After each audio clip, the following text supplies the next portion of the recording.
உலகத்துல இராணுவமே இல்லாத 5 அமைதியான நாடுகள் அவங்களோட பாதுகாப்புக்கெல்லாம் என்னென்ன பண்றாங்க அப்படின்றத இந்த வீடியோல முழுமையா பாருங்க.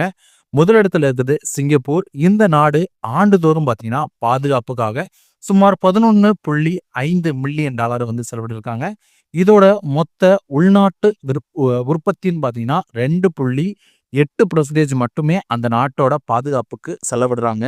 இரண்டாவது பார்த்தீங்கன்னா நியூசிலாந்து. அவங்களோட பாதுகாப்பு பட்ஜெட் தோராயமா 3.9 மில்லியன் டாலரா இருக்கு. அதோட மொத்த உள்நாட்டு உற்பத்தியில 1%க்கும் குறைவா வந்து இந்த பாதுகாப்புக்காக செயல்படுறாங்க. மூன்றாவது பார்த்தீங்கன்னா ஐரோப்பிய நாடான ஆஸ்திரேலியாவில் வருடாந்திர பாதுகாப்புக்காக பார்த்தீங்கன்னா பட்ஜெட்ல இருந்து வெறும் 3.1 பில்லியன் டாலரை வந்து அந்த நாட்டோட நடுநிலைத்தன்மைக்காக பயன்படுத்திட்டு இருக்காங்க. இதனால இங்கெல்லாம் வந்து இராணுவமே கிடையாது. நாலாவதா பார்த்தீங்கன்னா ஐரோப்பிய நாடான ஐஸ்லாந்துல தான் இராணுவமே இல்லாத ஒரு நாடா வந்து ஒரு தனிச்சிறப்பான நாடா வந்து இங்க இருக்கு.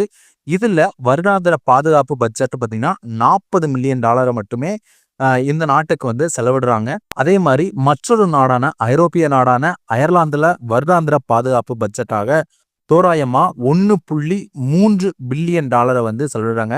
இதுதான் 5வது நாடு. இதன் மொத்த உள்நாட்டு உற்பத்தியில வெறும் 0.3% மட்டும்தான் இந்த 5 நாடுகளுமே பாதுகாக்கப்பட்டுக்கிட்டு இருக்காங்க.